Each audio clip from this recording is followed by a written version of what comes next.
Voici la déclaration liminaire du Parti politique démocrate à l'occasion du 61e anniversaire de l'indépendance de notre cher pays de Togo.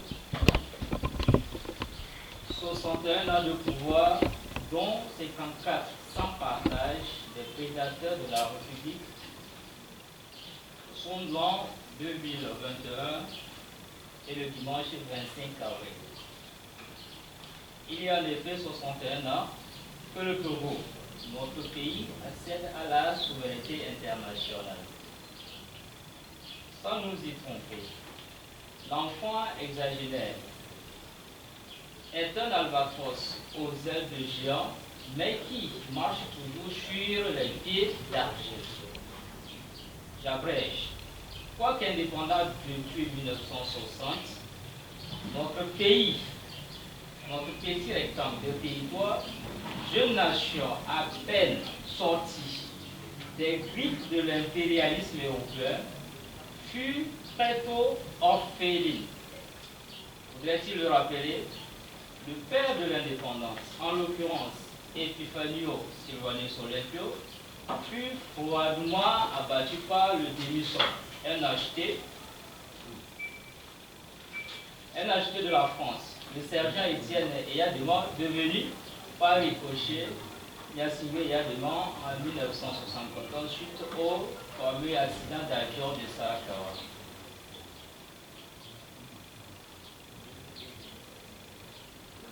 Depuis lors,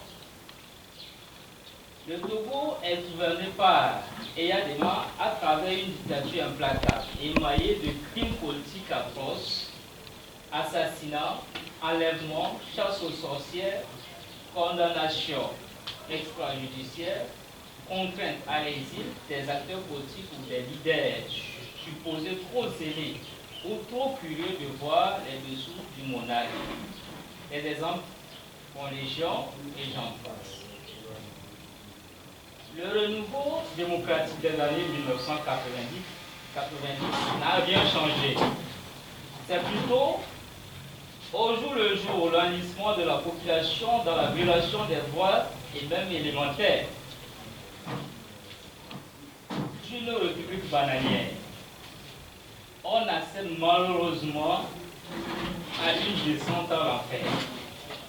Quel est alors le sort des Togolaises pour continuer d'être des victimes permanentes d'une seule et même famille qui les gouverne avec un bras de fer pendant plus d'un demi-siècle? Les Nyasingbe sont-ils donc notre Dieu terrestre? Ah, je ne sais pas. Si oui, il faudrait l'inventer et conclure avec Jean-Paul Sartre que le diable et le bon Dieu n'est plus l'œuvre existentielle. L'œuvre existentielle et existentialiste qui sous-tend l'intelligence de la France officielle. Ne sont-ce pas les Français qui nous ont inculqué la démocratie?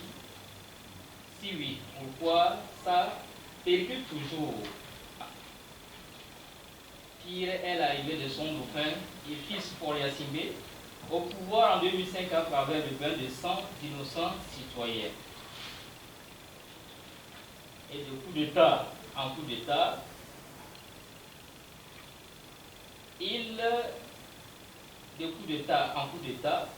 il est aujourd'hui à son 4e mandat avec la complicité et la bénédiction de la communauté internationale. Une situation récupérée tel un trophée. Le pire aller est la situation du Covid-19 qui rend opaque et blafard le paysage socio-politique et économique de notre pays. Une situation récupérée tel un trophée pour conduire à l'abattoir le peuple hypnotisé et tétanisé. De sorte que le 27 avril, qui normalement est une fête solennelle, semble reléguée au dernier plan. Peuple togolais, debout et reprenons l'étendard de la victoire. Nous n'allons pas baisser les chiens, car baisser la tête serait synonyme d'un renoncement, d'une perte d'espoir. Eh bien, notre déclaration de ce matin s'inscrit dans la logique de redonner force et vivacité aux travaux de nos prédécesseurs. Le 27 avril n'est donc pas une date ou un simple événement. C'est aussi un symbole de liberté, de fierté citoyenne, de démocratie, de dignité et surtout de souveraineté. Le 27 avril est finalement un précieux héritage qui nous a été légué par nos aînés, parents et grands-parents courageux qui avaient, dès les premières heures, compris que la dignité n'a pas de prix.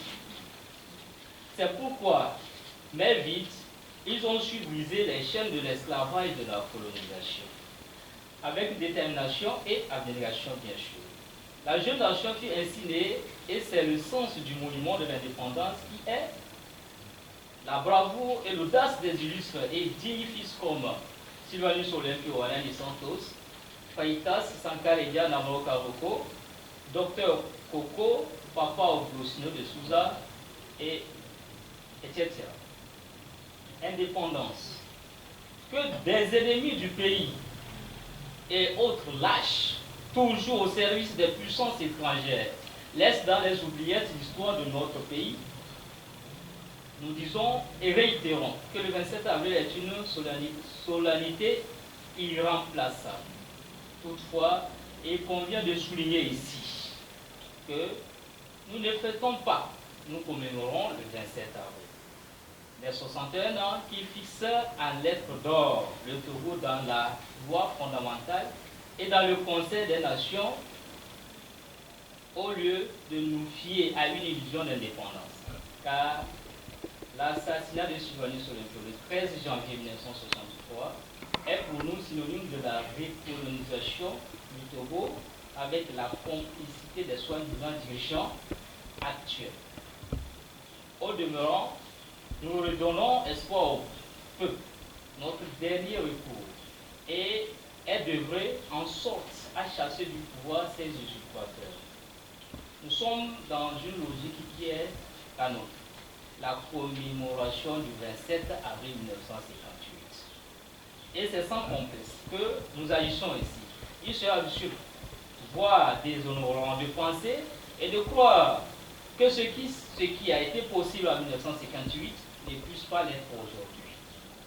C'est fort de cela que le parti politique, les démocrates invitent les autres partis politiques, les syndicats, la société civile, les différentes couches socio-professionnelles, les organisations estudiantines à reprendre la lutte pour dire à jamais non à notre ennemi commun, la dictature d'Agnassingbé. Comme sonne le torchon du départ de notre seul et premier dictateur, disons, togolais, viens, bâtissons la cité. Je vous remercie. Choco Choco. Choco Choco. Choco Choco.